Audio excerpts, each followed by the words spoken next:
Hallo zusammen, Freestyle Academy hat einen neuen Standort und wir machen jetzt gemeinsam einen Rundgang durch die Halle.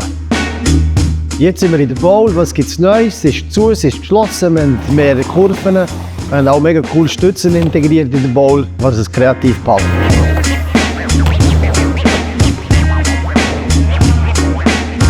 Hier steht unsere coole Mini-Ramp, wir haben sie wieder eingebaut, 1 Meter hoch, perfekter Radius. Zusätzlich haben wir noch ein kleines Bein eingebaut, das nachher in unser Anfängergelände endet, wo wir extra den Beton beibehalten.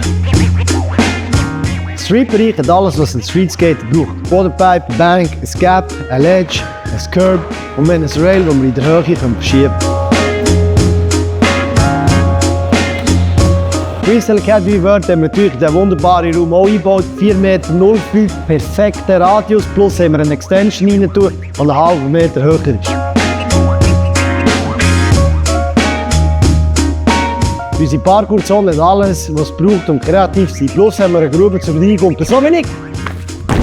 In unserer Akrobatikzone findest du unseren Airtrack, der mit Luft ist aufgeblasen, plus unser Gerätetrampolin.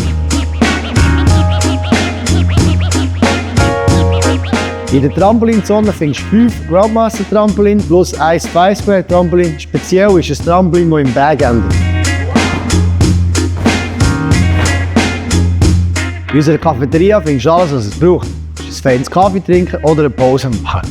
Wir haben einen TSG-Shop für alle Protektoren und einen coolen Vans-Shop mit den neuesten Kleidern. Das war es mit unserem Rundgang durch die Freestyle Academy. Am besten kommst du selber mal vorbei und testest alles aus. Hier noch ein paar Infos.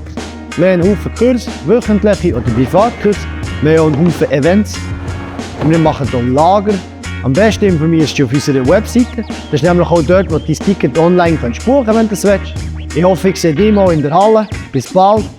Peace!